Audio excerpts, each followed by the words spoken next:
ರಾಷ್ಟ್ರಮಟ್ಟದಲ್ಲಿ ಪ್ರಧಾನಿ ನರೇಂದ್ರ ಮೋದಿ ಅವರ ಅಚ್ಚೇ ದಿನಗಳು ಬಹಳ ಹತ್ತಿರದಲ್ಲಿದೆ ಅಥವಾ ಈಗಾಗಲೇ ಅದು ಜನರಿಗೆ ಬಂದು ತಲುಪಿದೆ. ದೇಶವಾಸಿಗಳು ಫುಲ್ ಖುಷಿಯಾಗಿದ್ದಾರೆ. ಹಿಂದೆಂದೂ ಕಾಣದ ಅಭಿವೃದ್ಧಿ ಇವತ್ತು ಭಾರತದಲ್ಲಿ ಕಾಣಿಸ್ತಿದೆ. 2014ರಲ್ಲಿ UPA 2ರ ಯಾವೆಲ್ಲ ಆಡಳಿತ ವಿರೋಧಿ ವಿಚಾರಗಳನ್ನು ಮುಂದಿಟ್ಕೊಂಡು ಜನರ ಬೆಂಬಲವನ್ನು ಗಳಿಸಿ ಅಧಿಕಾರಕ್ಕೆ ಬಂದಿದ್ರೋ ಸರಿಯಾಗಿ 12 ವರ್ಷಗಳ ನಂತರ ಅದಕ್ಕಿಂತಲೂ ಕೆಟ್ಟ ಸ್ಥಿತಿಯಲ್ಲಿ ಇವತ್ತು ಭಾರತ ಇದೆ. ಪಂಚರಾಜ್ಯಗಳ ಚುನಾವಣೆ ಮುಗಿಯೋ ತನಕ ದೇಶದಲ್ಲಿ ಯಾವುದೇ ಸಮಸ್ಯೆ ಇಲ್ಲ.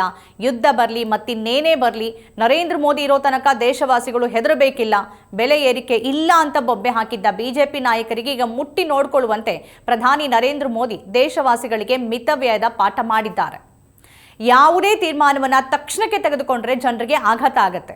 ಹಾಗಾಗಿ ಅಂತಹ ತೀರ್ಮಾನವನ್ನು, ಆಘಾತಕಾರಿ ಹೇಳಿಕೆಗಳನ್ನು ಕೊಡೋದಕ್ಕಿಂತ ಮುಂಚೆ ಜನರನ್ನು ಮಾನಸಿಕವಾಗಿ ಸಿದ್ಧ ಮಾಡುವ ಕಲೆ ನರೇಂದ್ರ ಮೋದಿ ಅವರಿಗೆ ಚೆನ್ನಾಗೇ ಸಿದ್ಧಿಸಿದೆ. ಹಾಗಾಗಿನೇ ಅವರು ಹೈದರಾಬಾದ್ನಲ್ಲಿ ದೇಶದ ಜನತೆಗೆ ಸಲಹೆ ನೀಡಿದ್ರು. ಪೆಟ್ರೋಲ್ ಡೀಸೆಲನ್ನು ಕಡಿಮೆ ಬಳಸಿ, ವಿದೇಶ ಪ್ರಯಾಣವನ್ನು ಮುಂದೂಡಿ, ಕನಿಷ್ಠ 1 ವರ್ಷದವರೆಗೆ ಚಿನ್ನವನ್ನು ಖರೀದಿ ಮಾಡಬೇಡಿ, ಅಡುಗೆ ಎಣ್ಣೆಯನ್ನು ಮಿತವಾಗಿ ಬಳಸಿ, ವರ್ಕ್ ಫ್ರಮ್ ಹೋಮ್ಗೆ ಹೆಚ್ಚು ಆದ್ಯತೆ ನೀಡುವಂತೆ ಸಲಹೆ ಕೊಟ್ಟರು. ಹೀಗೆ ಹೇಳ್ತಾ ಇದ್ದಂತೆ ಭಕ್ತರನ್ನು ಹೊರತುಪಡಿಸಿ ದೇಶದ ಬುದ್ಧಿವಂತ ಜನ ಬೆಲೆ ಏರಿಕೆ ಸನಿಹದಲ್ಲೇ ಇದೆ ಅಂತ ನಿರೀಕ್ಷೆ ಮಾಡಿದ್ರು. ಅದೀಗ ನಿಜ ಆಗಿದೆ. ನಿರೀಕ್ಷೆಯಂತೆ ಹಾಗೇನೇ ಆಗಿದೆ. ಅವರ ಸಲಹೆಯ ಕೆಲವೇ ದಿನಗಳಲ್ಲಿ ಪೆಟ್ರೋಲ್ ಮತ್ತು ಡೀಸೆಲ್ ಬೆಲೆ ಪ್ರತಿ ಲೀಟರ್ಗೆ ₹3 ಏರಿಕೆಯಾಗಿದೆ.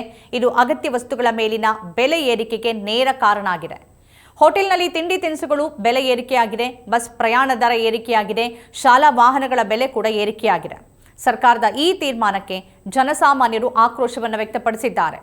ನಾವೇನು ಮಾಡೋದಕ್ಕೆ ಸಾಧ್ಯ? ಯುದ್ಧ ನಡೀತಾ ಇದೆ, ಅಂತಾರಾಷ್ಟ್ರೀಯ ಸಮಸ್ಯೆ ಇದು, ದೇಶಕ್ಕಾಗಿ ಸ್ವಲ್ಪ ಸಹಿಸ್ಕೊಳ್ಳಿ ಅಂತ ಎಲ್ಲವನ್ನ ಜನರ ಮೇಲೆ ಹಾಕಿರುವ ಬಿಜೆಪಿಗರ ಮಾತು ದೇಶವಾಸಿಗಳನ್ನು ಸಿಟ್ಟಿಗೆಬ್ಬಿಸಿದೆ. ಕೊನೆಗೆ ಬೆಲೆ ಏರಿಕೆ, ಪೆಟ್ರೋಲ್ ಡೀಸೆಲ್ ಬೆಲೆ ಏರಿಕೆಯನ್ನು ದೇಶ ಪ್ರೇಮದ ಅಡಿಯಲ್ಲಿ ತಂದು ನಿಲ್ಲಿಸಿದ್ದು ಬಿಜೆಪಿಯ ಈ 12 ವರ್ಷಗಳ ಬಹುದೊಡ್ಡ ಸಾಧನೆ. ನಾವೇ ಪರವಾಗಿಲ್ಲ, ಬೇರೆ ದೇಶಗಳಲ್ಲಿ ಇನ್ನೂ ಏರಿಕೆಯಾಗಿದೆ ಅನ್ನುವ ಸಮರ್ಥನೆ ಬೇರೆ. ಬೇರೆ ದೇಶಗಳಲ್ಲಿ ಏರಿಕೆ ಆಗಿದ್ರೂ ಕೂಡ ಜನರ ಮೇಲೆ ಹೊರೆ ಬೀಳದಂತೆ ಪರ್ಯಾಯ ಪರಿಹಾರ ಕ್ರಮಗಳನ್ನು ಕೈಗೊಳ್ಳಲಾಗಿದೆ. ಆದರೆ ನಮ್ಮ ದೇಶದಲ್ಲಿ ಇದು ಜನರ ಸಮಸ್ಯೆ, ನೀವೇ ಹೊಣೆಗಾರರು ಅಂತ ದೇಶವನ್ನು ನಡೆಸೋರು ಹೇಳ್ತಿದ್ದಾರೆ. ರಷ್ಯಾ ಯುಕ್ರೇನ್ ಯುದ್ಧದ ಸಂದರ್ಭದಲ್ಲಿ ಡಿಸ್ಕೌಂಟ್ ರೇಟಲ್ಲಿ ಪೆಟ್ರೋಲ್ ಡೀಸೆಲ್ ತೈಲ ಆಮದನ್ನು ಮಾಡಿಕೊಳ್ಳಲಾಯಿತು. ಅದರ ಲಾಭವನ್ನು ಜನರಿಗೆ ಕೊಡದ ಇದೇ ಕೇಂದ್ರ ಸರ್ಕಾರ ಈಗ ನೇರವಾಗಿ ಜನರ ಜೇಬಿಗೆ ಕತ್ರಿ ಹಾಕಿದೆ.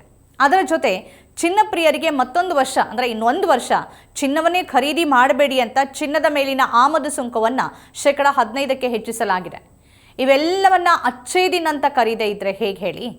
ಅವರ ಬೆಂಬಲಿಗರು ಬಯಸಿದ್ದ ಅಚ್ಚೇ ದಿನ್ ಅವರ ಮನೆ ಬಾಗಿಲಿಗೆ ಬಂದು ತಲುಪಿದೆ. ದೇಶದ ಮುಖ್ಯಸ್ಥರೊಬ್ಬರು ಯುದ್ಧದ ಸಂದರ್ಭದಲ್ಲಿ ಕೊಡಬೇಕಾದ ಸಲಹೆಗಳೇ ಇವು, ಅದರಲ್ಲಿ ಯಾವುದೇ ತಪ್ಪಿಲ್ಲ.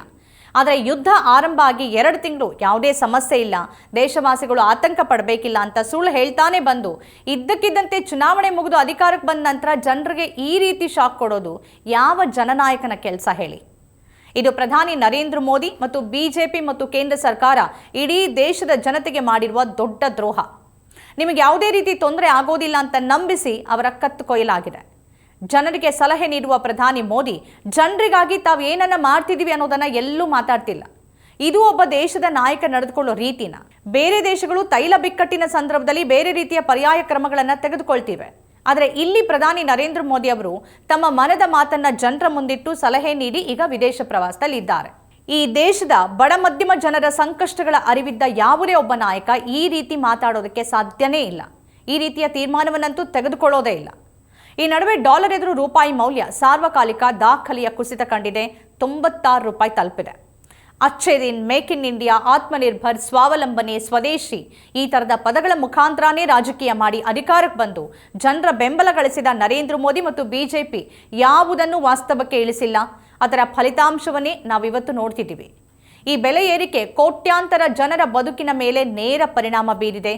ಇದಿಲ್ಲಿಗೆ ನಿಲ್ಲೋದಿಲ್ಲ, ಹಂತ ಹಂತವಾಗಿ ಏರಿಕೆ ಆಗ್ತಾನೆ ಹೋಗುತ್ತೆ.